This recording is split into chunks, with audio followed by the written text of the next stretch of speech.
Hello and a warm welcome to you. I'm Haydé Adams. This is Straight Talk Africa. And this week, we take a closer look at informal settlements. Will they always be a part of African cities? Should they be upgraded and made more livable? Or should permanent housing for all be the goal? We'll also speak to one of Africa's most famous mayors, Yvonne Aki-Sawyerr, about her quest to transform her city of Freetown, Sierra Leone. Plus, we'll bring you the story of a Nigerian-American property developer who turned his housing challenge into a multi-million-dollar housing business opportunity. How did he do it? How's it going? And how is he making city living more accessible? We've got a great show lined up for you. Straight Talk Africa starts now.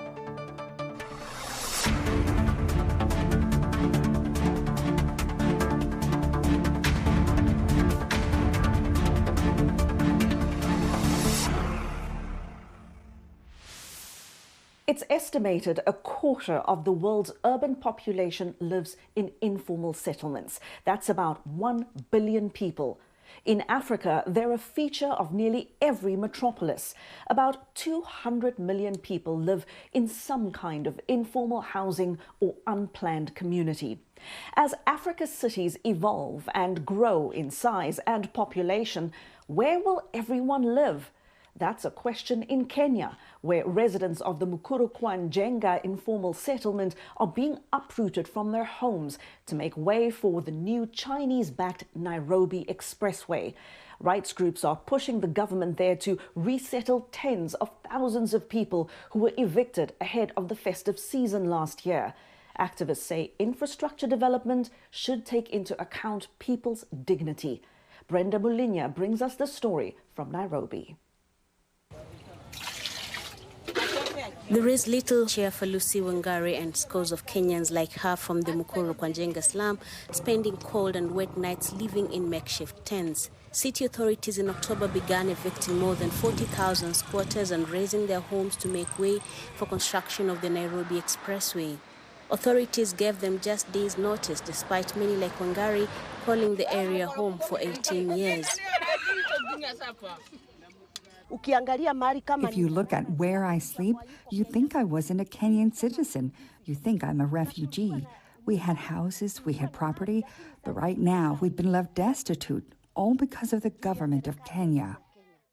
The $500 million elevated expressway aims to ease Nairobi's notorious traffic by connecting the main international airport to the city center and wealthy suburbs. The Chinese state-owned China Road and Bridge Corporation is building and financing the expressway, which should be working in 2022 and will collect the tolls for nearly 3 decades. Despite critics calling it a road for the rich, Kenya's President Uhuru Kenyatta has defended the project. The difference that is being occasioned by the road building, by the drainage being put in, by the sewage being put in, I do believe that within another 2 years, Nairobi will be a truly 21st century city, catering for its population in a positive manner and in a manner befitting our people. But rights activists fault the government for not striking a balance between the need for infrastructure and human dignity for those evicted. It's so traumatizing. People are having mental issues here. We have other special challenges here. They should get like special attention, but you find out that even the facilities that we have around, they can't maybe even accommodate or maybe to create that space to provide such services to the people here. The squatters left homeless struggle with security fears. It's very dangerous here, especially for us women. The men can defend themselves if attacked, but I can't fight anyone. If someone attacks me and steals my property, tells me to leave, I have no choice but to obey them. City authorities' promises to help resettle the evicted families have yet to come true. Brenda Mulinya for VOA News, Nairobi. Well, scenes like these are playing out around the world. So what is the solution? Should informal settlements be upgraded? Should those living in so-called unplanned communities be relocated and offered better housing? Earlier, I spoke to Ugandan urban economist Astrid Haas about the issue. She believes there are ways to make informal housing better. Haas is based in Kampala, but joined me from Vienna, Austria. Astrid, so glad you're here. Thank you so much for joining me. We've just watched an example of the kinds of scenes that often play out in a number of cities on the continent and in many parts of the world too. People living in informal settlements, and they're seeing evictions, their homes demolished, bulldozed under various pretexts. I mean, in this case, of course, to make way for roads and bridges. Now, Astrid, as African cities continue to develop and urbanize, I guess we're likely to see only more of this type of displacement and of informal communities inside our cities? So, Haydé, what we're very much likely to see, or what we're definitely going to see, is a large number of people moving to cities. We know that in the next 30 years, Africa's cities are set to grow quite large, and a large number of people are going to move there. However, what we have seen in the clip beforehand is something that we can actually avoid, and we have the opportunity to avoid, because 2/3 of African cities, or the built environment of 2/3 of cities, are yet to come in the next 30 years. And so to be able to avoid what we've seen is about building infrastructure before people settle. Not only does this remove the financial cost of having to retrofit, which we know from evidence can be about 3 times higher than building the infrastructure first, most importantly, it removes the social cost of having to uproot people and their livelihoods, as we've seen in the clip beforehand. Even more importantly, planning for these settlements before people come also has the impact that we can have populations settle in a more orderly manner. And if you have the infrastructure there, we avoid some of the pitfalls that we've seen about through unplanned settlements in this pandemic. Many of the settlements don't have water and sewage infrastructure, for example, partially because it's very difficult to build that once people have been settled. You know, if you built the water and sewage infrastructure first, whilst obviously still costly, it eliminates the need to have to move people to build it. And secondly, with more orderly settlement, you can ensure that people are not living as densely as they are now, in a way that would allow for social distancing and other part of the COVID SOP measures that are just impossible to do now in many of these places. And of course, Astrid, at the heart of the conversation around informal settlements is land.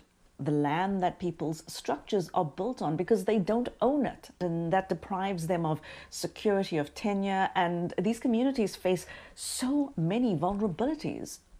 No, that's very much the case, and it is a challenge across African cities. I mean, in my own city in Kampala, we have 4 concurrent land tenure systems in one city, which exacerbates tenure insecurity.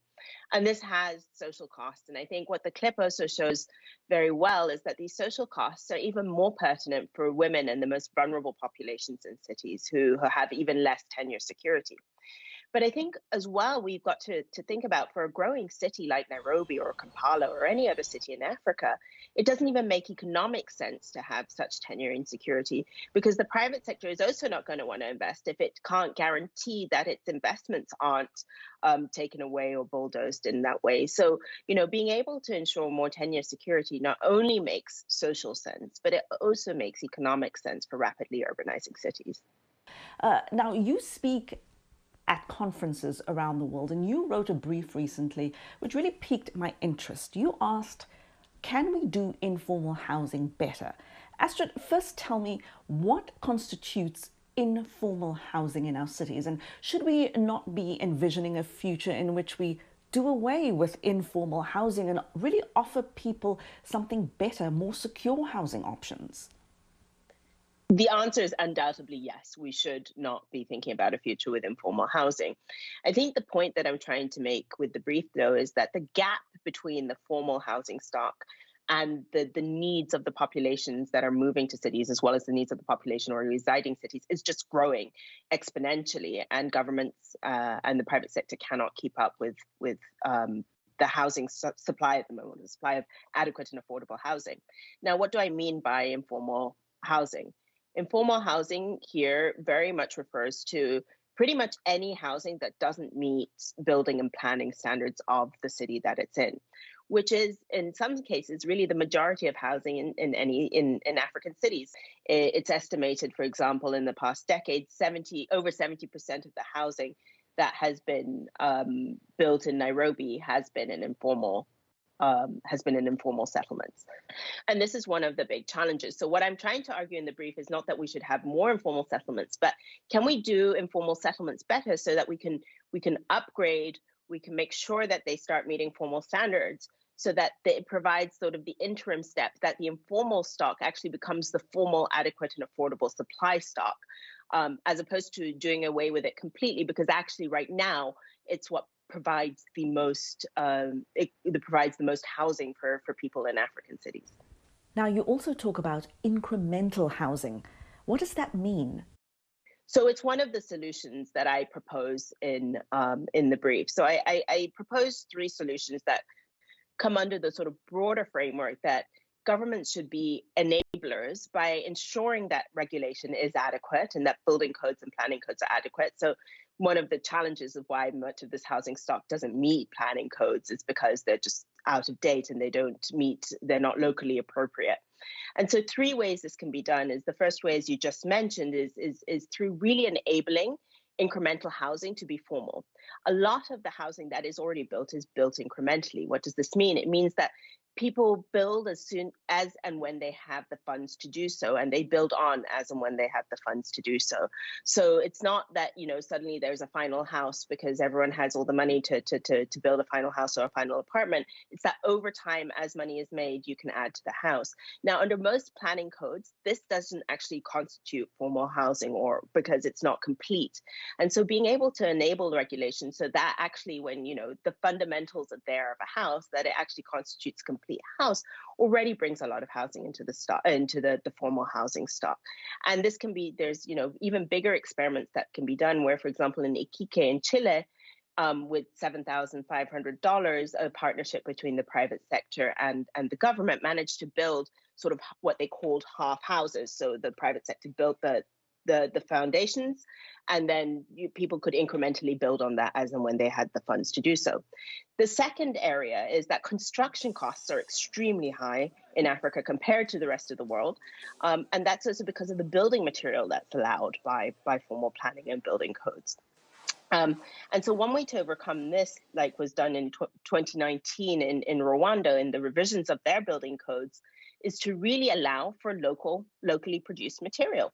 And the building code in Rwanda talks about indigenous and local knowledge as part of the building structure that can be part of the formally planned structure. And then I think the final part, or one of the final pieces that I highlight in this brief, is to enable micro builders. So who are micro builders? Well, they're anyone really, individuals, families, and they own and they build a lot of these tenements in informal settlements. And they build usually from what they can save. And the reason they have to build from what they can save is because what they build is not considered formal. And so they cannot go to a bank and, for example, take a loan and build better. So how do we make regulations and standards that really enable these micro builders to meet them and to build better dwellings, both in terms of health and regulation and safety standards, but then also, on the flip side, when meeting them, be constituted as formal so they can then, for example, go and get a loan that they can then sort of expand their stock further. You also say governments alone should not be responsible for providing housing. Why not? Simply because they cannot be, just given what the demands are at the moment versus what the resources are. So social housing has been very popular, or government-provided social housing, I should clarify, has been very popular and very successful across many countries around the globe. But this is really only where social housing has provided a social safety net and has been provided to a small portion of the population. What we're talking about in African cities is really the majority of the populations that are in the cities and moving to cities. And it's very unlikely that any government, let alone a government that is very resource constrained, could provide housing at this scale. And that's why I talk about the government as an enabler, because doing regulation well is relatively financially cheap than trying to actually do the sort of brick and mortar in the building. And so how can you unleash the private sector to be able to do what they're already doing, but do it better? Astrid, just going back to the story that we saw earlier, when we see infrastructure development projects in African cities, so in this case, of course, this was investment by the Chinese, why are we not seeing homes being built instead of roads and bridges and then in the places where people actually live? Why are we not building homes as part of economic development and as part of infrastructure development? So one of the challenges really, Haydé, is where we've seen governments try to build homes, they haven't been able to do so that is in an affordable and adequate manner. And actually also the housing supply has been so small that those who are moving into these government built homes are not the poorest, but in fact the middle class who are also lacking housing. The other part is where governments have looked at building housing, they've really done it for ownership purposes and trying to get people to own housing, and that's how they sort of repay and be able to take up mortgages, etc. However, when we look at the demographic of African cities, especially the demographic of the cities yet to come in the next 30 years, they're primarily youth who are looking to find a job and need the flexibility to be able to move around the city where the job is and don't necessarily want to own because they would like to rent and have that flexibility. At the same time, another phenomenon of African urbanization is very much the sort of very strong rural-urban links. You'll often find that people have a house in the city where they want to work, but a home in their rural area. And so they see their sort of stay in the city more as temporary during their sort of either their working population age or whilst their kids are at school, but actually where they want to invest in their home is in a rural area. So again, they're not necessarily looking to own in the city, they're looking to rent. So then the question is also, how do we increase the rental stock? And a lot of government provided housing or examples of government provided housing haven't really focused on doing this piece, but rather have focused on improving ownership. And so I think where the private sector really has a comparative advantage is both it's already doing this, maybe it's not doing it adequately, but it's also providing the rental stock that is allows people the flexibility to maintain different homes through the course of their stay in the city. Now we're going to have to leave it there. Astrid Haas is a Ugandan urban economist speaking to us from Vienna, Austria. Astrid, always great to have you on the show. Thank you so much for breaking it all down for us, and thank you for your time. Welcome. Thank you. Take care, Haydé. Bye. Now, our cameraman Charles Kombe in Tanzania visited residents living in 2 informal settlements in Dar es Salaam. He asked residents there what they think should be done to make life in their area better. The big challenge is health affairs. If a person gets sick, it is difficult for them to get a transport service quickly, and also for emergency cars such as an ambulance or even doctors to reach this area.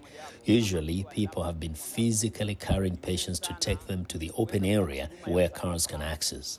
What needs to be done is to focus on infrastructure, including widening roads, because many roads here are so narrow and they cannot allow cars or rickshaws to pass through and reach people who need help. What I need the world to know is that healthcare is very problematic. We have patients who are sick at home with no medical attention. It should be required to have mobile doctors or emergency services such as first aid. For instance, if someone is involved in an accident and needs help, often they may lose their life while waiting on the road. In the area where we live, when it rains, it's a challenge. There are lots of floods and water spreads all over the place. What needs to be done is to strengthen the infrastructure so that the challenges we face are not as many and we will be able to live peacefully. I need our government to maintain our roads so that the garbage trucks can reach these areas and to build tunnels to channel wastewater. What I can tell the world is that this is a good place to live, but we ask the government to help us. The big challenge here is that many people are alcoholics and drug users. We live in a crowded area and have children who may be attracted to engage in those bad habits, such as smoking and drug use. I would like our police officers to patrol and arrest alcoholics and drug users. If they decrease, I think our streets would be safe and clean. I want the world to know that we need improvements in our infrastructure. We need to eradicate alcoholism since we have young children and we don't want them to copy these bad behaviors. And we also conducted a poll on social media. We asked whether governments should tear down informal settlements and give people better options elsewhere. 86% of you said yes, and 14% said no. And I'm going to read a couple of the social media comments that came with that poll about what governments should do with informal settlements in their cities. Andre Kutsos says all government officials must go live in those informal settlements for at least 6 months before taking office. Then they will feel the pain. Emmanuel Kwame Nunu says, yes, of course, government needs to prioritize the plight of these informal communities, working on their settlements to make them a more convenient place to live. People are already established in these settlements. Neglecting them comes with an additional societal burden, such as increased crime and poverty. The best option is to formalize these settlements. Emmanuel's comment there very much in line with what our expert said earlier. Well, we're going to take a short break here, and when we come back, my conversation with the mayor of Freetown, Sierra Leone, Yvonne Aki-Sawyerr. She talks about her mission to transform her city.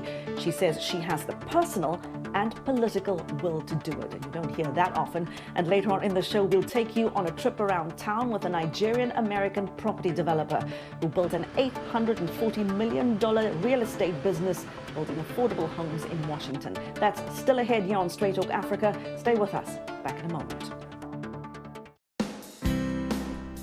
Health, wellness, sport, beauty, medical breakthroughs. Healthy Living cares about your well-being. What are the main health concerns in Africa and around the world? Find out the latest on coronavirus. Connect with our experts and ask them questions. How long does the virus stay? Join me, Leone in Washington, every week on Healthy Living, right here on VOA.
This is Straight Talk Africa on VOA. Welcome back.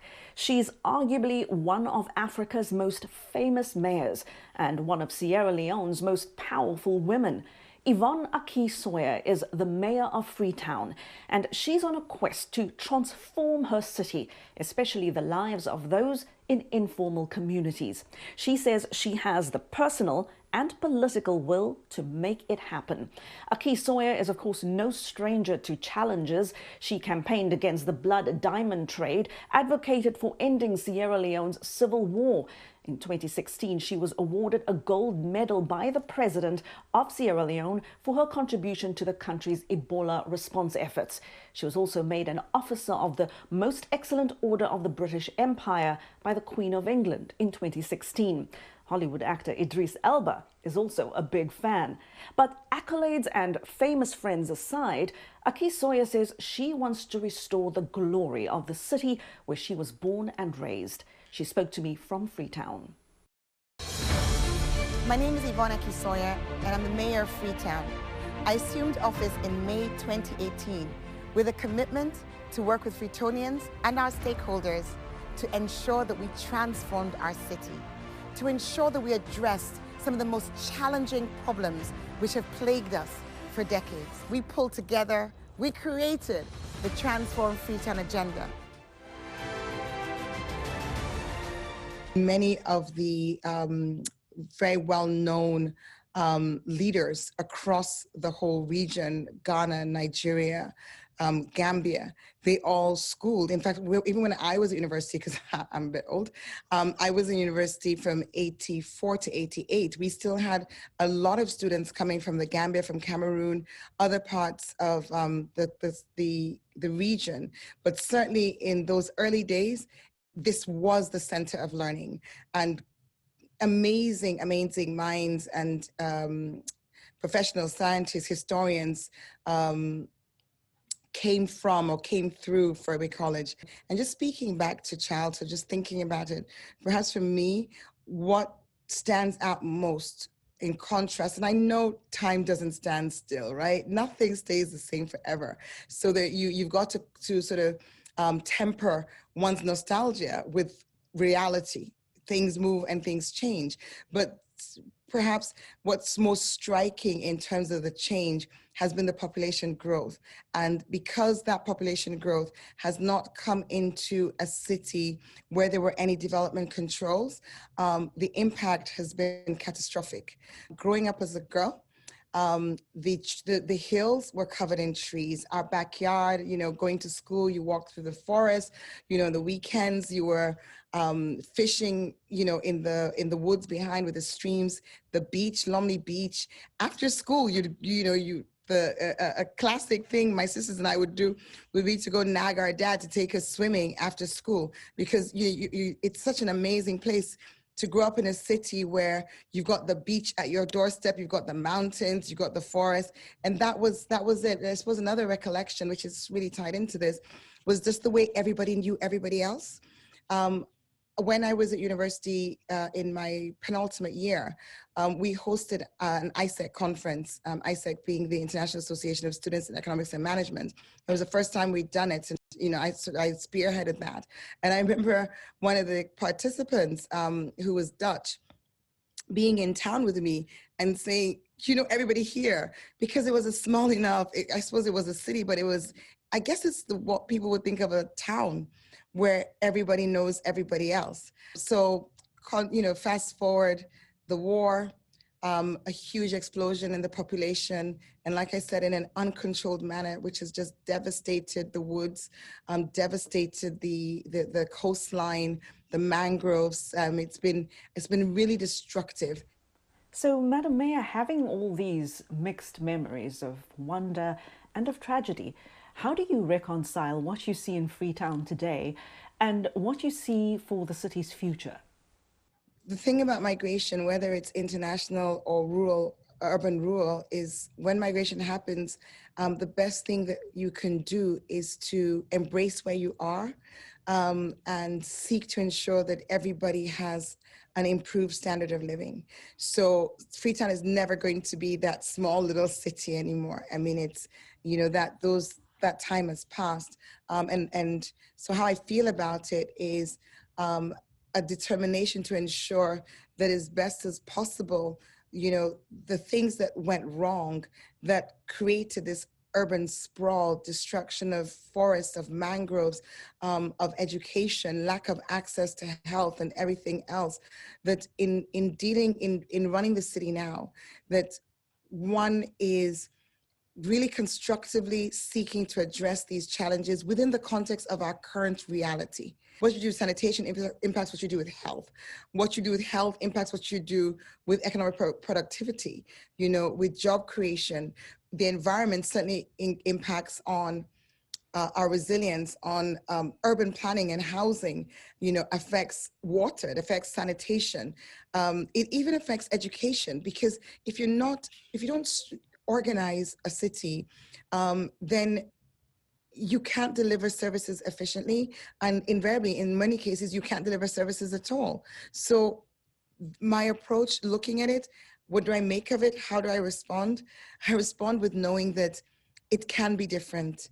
It's never going to be what it was, but it can be, this city has intrinsic beauty. It's still a wonderful place to be. And being able to draw out the good, being able to advocate for land use planning and building permit to come back to the city, for it to be managed at city level. We've not had an urban plan in the city for over 40 years. We need to fix that, because as we continue to grow, we need to grow into a structured environment. And we need to do as we're doing now with the CBD regeneration, the Central Business District regeneration. We need to see how we can back solve. So yes, the CBD is dead or dying. So many of the buildings are inaccessible. There's street trading everywhere, really dilapidated. But we've been able to secure funding from, a colleague's, a sister city, to be able to improve that. So doing a local area plan, engaging the property owners, ensuring that we fix the drains, we fix the roads, we bring in lighting, we introduce a controlled parking zone. So we see the ability to say, yes, you can take the city in pockets, but for the areas where there's still hope, you can ensure that you bring in local area plans so you don't have this uncontrolled development. Certainly for our 35% of our residents who already live in informal settlements, live in slums because there was a terrible fire, homes were destroyed because, again, as we discussed as a community, I discussed with them, there's no road whatsoever. So the fire force can't get up there. You know it, I know it, but why has it happened? Because building has gone on in an uncontrolled manner. Building permits are a nice thing to talk about, but they don't really exist. I mean, when you look at what the auditor recently did a survey or a study on building permits, the building permit system in the city, and the building permits are held by the Ministry of Lands, and they found that 85% of the properties in the city didn't have building permits. So what does that tell you? It means that somebody can build a 5-story building with no bathrooms, with no toilets, and that creates a huge sanitation challenge which the city needs to pick up. So what do I see? I see us implementing Transform Freetown, which is this integrated approach to urban development. I see as one of the key factors that needs to be changed and that we continue to advocate for, because it's actually a legal mandate devolved to the city for us to be responsible for local, for land use planning and building permits. It's something I will continue to talk about because, as I say constantly, our inability to plan will result in an inability to deliver services. And that has a very negative impact on the city in terms of the life of the city, but also in terms of the lives of the city's residents. And resilience is also about beautifying our city, and Aberdeen Roundabout is testament to that. And sweeping the streets daily.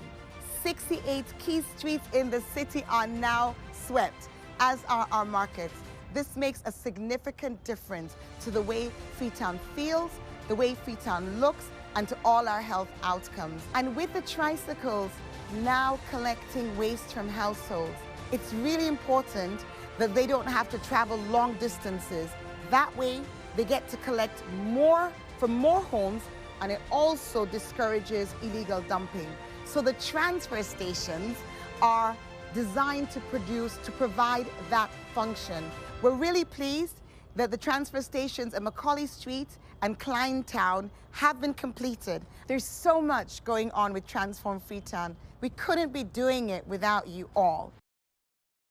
And of course, we all know a big part of getting that sort of buy-in from communities is about messaging. How do you explain your Transform Freetown agenda to the people in your city? Do they share your vision? And what do they tell you about what they really need and what their desires are?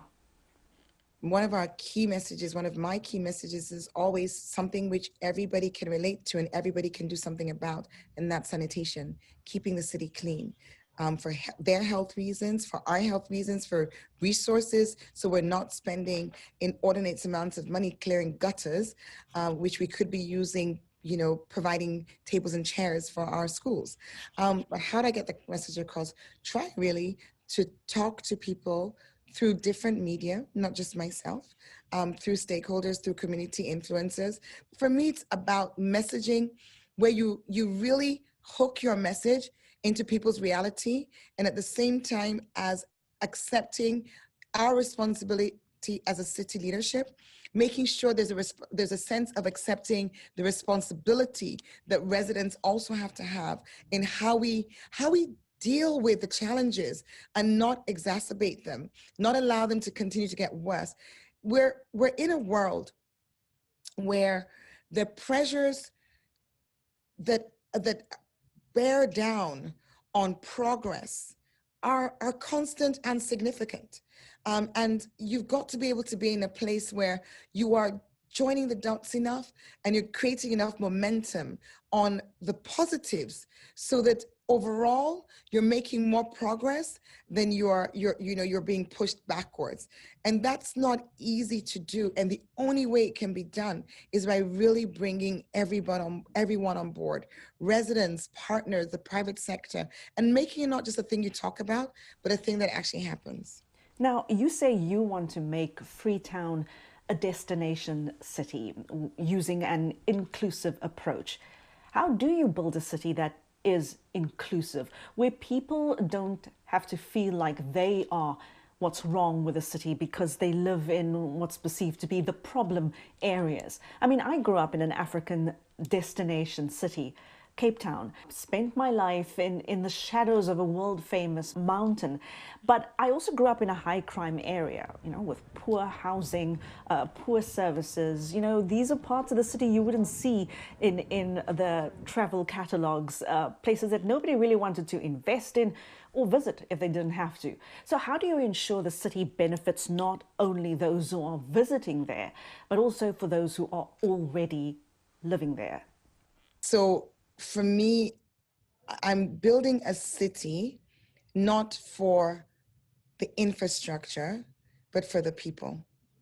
And that means all the people, because you really cannot have prosperity, which is sustainable and which is enjoyable, if it's not something that is available to all, which means creating life opportunities and chances for everyone. If you look at the work that we do in Transform Freetown, we target the informal settlements, we target the vulnerable, we target them a lot. When we look at urban housing and planning, we're looking at 5,000 affordable homes. We're not looking at building the nice, beautiful condominiums that private sector could do. We're looking at what can we do to lift up more people. When we talk about skills training and we talk about functional literacy, we're talking about people who are illiterate. So it's not your middle class, it's those who didn't have an opportunity. When we talk about the reduction of maternal mortality, we recognize that most of the women who are going to die in childbirth are women who can't access healthcare, or won't access healthcare because of misconceptions, because of costs, because of our own lack of doctors, and so forth. So in solving the issues around sanitation and environment, you cannot engage people on abstract things when their day-to-day is not being addressed. So Transform Freetown really is looking, my heart, the root, sanitation and environment, that was like the driver. That's what I thought I could fix in the city. But coming into the city, you realize, you can't do that in a silo. You can't do that in isolation. The people's lives have to be improved and changed in order for us to make progress with sanitation and environment, and in order for us to make progress overall as a city. I am super, super excited about the opening of the first of our FCC Early Learning Adventure Centers. These are free, quality, preschool, nursery facilities for the children of market women. And we've opened the first at Congo Water Market in Wellington. The next is coming on at Cruton Road Market, and there are a series to follow. Freetown, the Tree Town. Our commitment to plant 1 million trees and regreen the hillsides of Freetown is underway. And when you look, Madam Mayor, at other cities in your part of the continent or other parts of Africa, what do you think African cities are getting right, and what, in your view, are they getting wrong? one thing which is, it's something I said earlier. I believe passionately now, and I didn't know this when I ran for mayor. It wasn't on my radar. And I think this is true of many cities. It's something we've got to get right collectively, or we're just not going to succeed. We're going to fail our populations. We're going to fail our residents if we continue to grow in this uncontrolled manner. So what I think is underemphasized, doesn't get enough airtime, doesn't get enough funding, doesn't get enough attention, is urban planning. And like I said before, you also have these this is a real feature of African cities, the uncontrolled urban sprawl, many times leading to informal settlements, the creation of informal settlements, where it's difficult to access for sanitation, for the provision of health services, education. We have a mushrooming of things that are called, institutions that are called community schools. They're very, very poorly run, very poor infrastructure. Sometimes, just the corrugate sheeting, inevitably unqualified teachers. But why do they spring up? Because children find themselves living in communities that were unplanned. And so there's no access. And if you can't get access and you want to access education, then the parents come together and they say, well, let's create a school. And wouldn't it be so much better if we were in communities that were planned, so that we know we are actually investing in schools that children can access, because there are roads, because there are transportation networks, as opposed to us having this situation, which is sadly all too common in many of our cities, of residents trying to find their own solutions. Africa has a problem because we have not, cities like mine. My city was established in 1893. The city council, 1893. The city of Freetown was founded in 1792.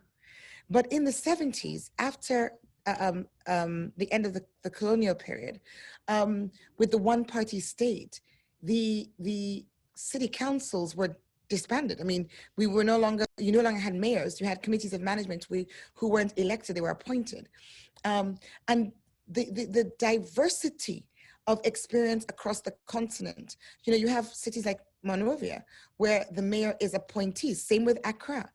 So it's a very different dynamic to a situation where you run for an elected office as mayor, as we have now in Sierra Leone, in not just in Freetown, but across the country, and which is also the case in other parts of the continent, in other countries. But we don't have a homogenic sort of landscape of city leadership, city management, and along with that, there's no homogeneity. You wouldn't expect it to be, but we're a long way away from it in terms of legislation. What are the mandates of cities? When you're in the West, there's some things which are pretty much taken for granted. You're going to expect that the city is responsible for land use planning and building permits. You're going to expect they're responsible for education at some level. You're going to expect that they're responsible for sanitation. You're going to expect that they have responsibilities at some level for housing, also for revenue mobilization. They're just some things which are given. Street parking, these things are given. You come to our continent and city by city, country by country, you find that these givens, which have really helped cities in other parts of the world to thrive, function, grow, and have the resources to invest in development, you find that these are often lacking with the attendant consequences of an inability to grow at the same pace and to overcome some of the challenges that our residents face. And that was Yvonne Aki-Sawyerr, the mayor of Freetown, speaking to me from Sierra Leone. Coming up, that Nigerian American I told you about who built an $840 million real estate business making homes more affordable and accessible in one of America's most expensive cities. Well, he took us on a trip around Washington to show us what he's built and how he did it. You don't want to miss this story. Stay with us.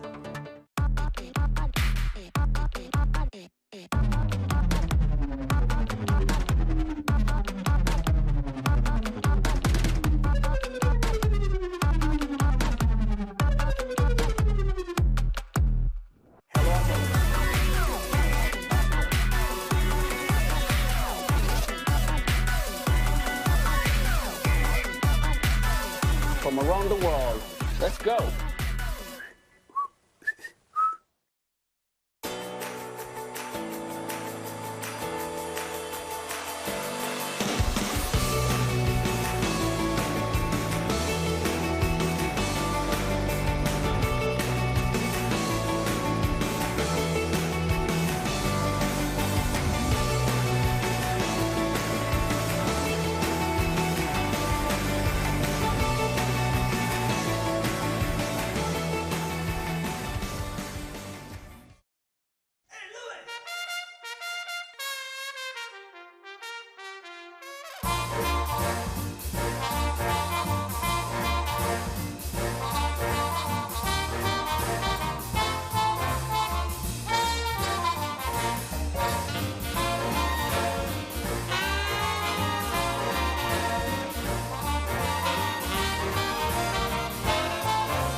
Welcome back. Bua Benitier came to the United States from Nigeria as a young student. He had dreams of finding success in the major cities of America. But finding an affordable place to live, well, that was a nightmare. So he turned his housing challenge into an $840 million housing business. This is his story, filmed and produced by Karina Chowdhury. You could say business and buildings are hardwired into Bua Benitier's DNA. He knew he wanted to be an entrepreneur like his father, but never imagined he would make a multi-million-dollar mark in Washington, D.C. real estate. We meet Benitier at an apartment complex his company built in the District of Columbia's Shaw neighborhood. He tells me his path to success was a winding one that began in one of Africa's most populous and expensive cities. It was great. It was fantastic growing up in Lagos. Just sort of having a family of entrepreneurs around, just a lively.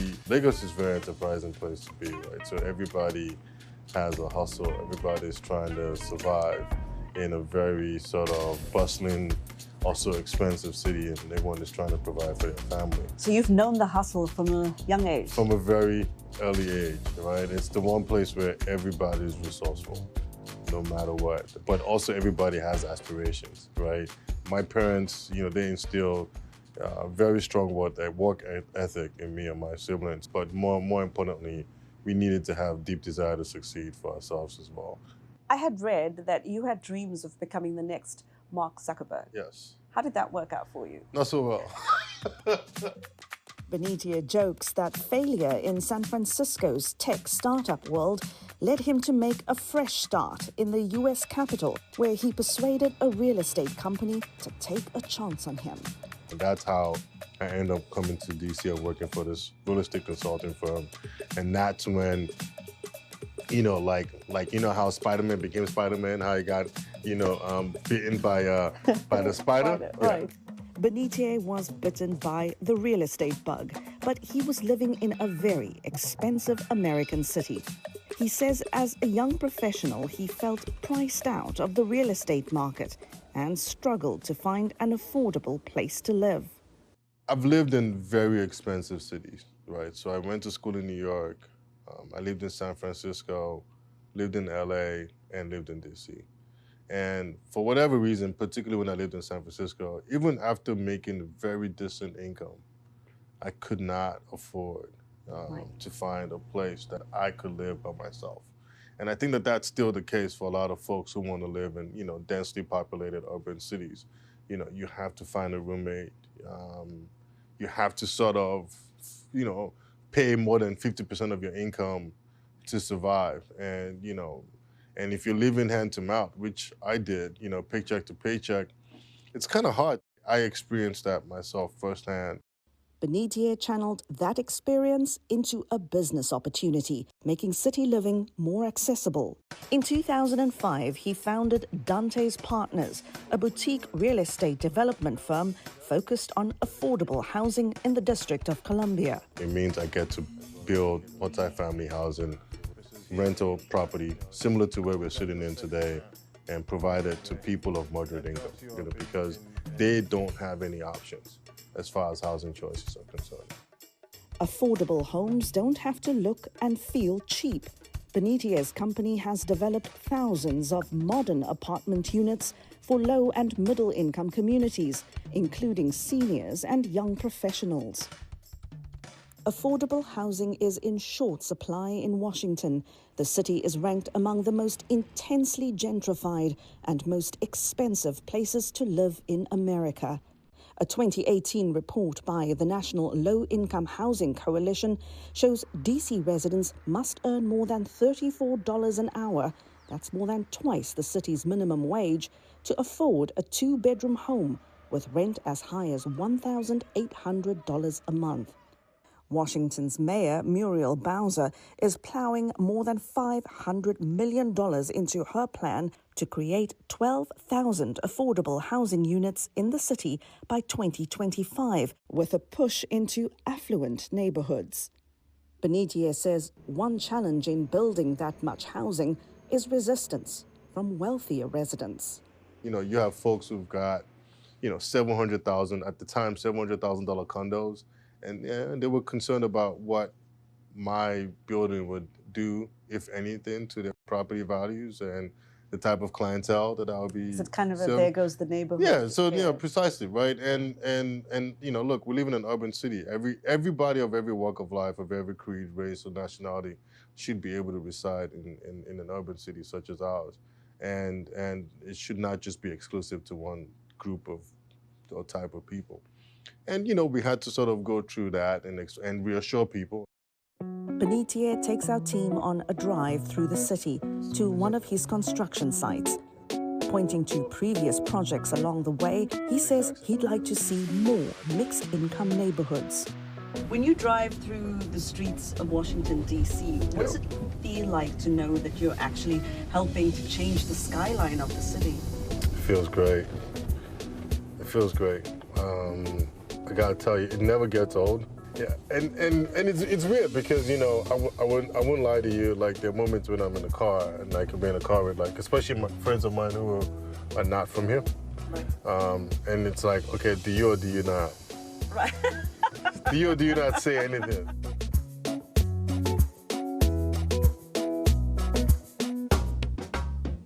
We arrive at the site of a new development downtown. 140 affordable apartments. Benitez's construction team bring him up to date on their progress. Benitez says he still gets goosebumps thinking about what he has accomplished for this American city, for its residents, and for himself. I still have a huge sense of gratitude waking up every morning.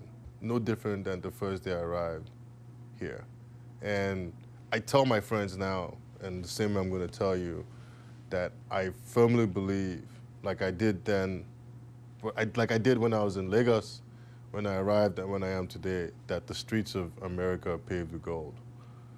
I firmly wholeheartedly believe that that's the case. So if the streets are paved with gold, then I just have to figure out a way to get a shovel and put a building on that street.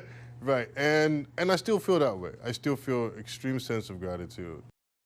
Perhaps the greatest foundation Benitez could ever have built on are the lessons from his African parents about the power of hard work, perseverance, and optimism. There's one thing that we all possess as immigrants in this country, which is our strong work ethic.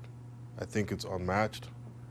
It's something that is just innate in us. So to be able to say that there isn't any kind of work for you to do, it's very hard to believe, frankly, as far as I'm concerned.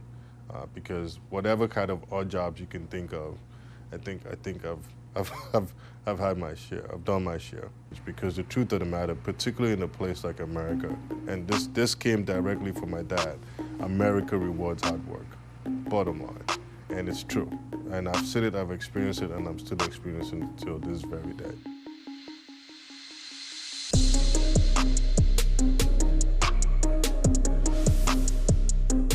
Benitez there with an inspiring story. Be sure to join me for the next Straight Talk Africa as we reflect on the life and legacy of the late Archbishop Desmond Tutu. We'll speak to fellow anti-apartheid activist, the Reverend Ellen Busak, about their friendship and their last conversation. We'll also introduce you to the new African Union ambassador to the United States, Hilda Suka Mafudze, about her plans for the young people on the continent and in the diaspora. So join me, Haydé Adams, on the next Straight Talk Africa. And that is our show this week. Thank you to my VOA colleagues who helped me bring you this episode. Also a huge thanks to our affiliate stations now airing the show across the African continent. And as always, thank you for your company on television, radio, and online. Until the next time, goodbye.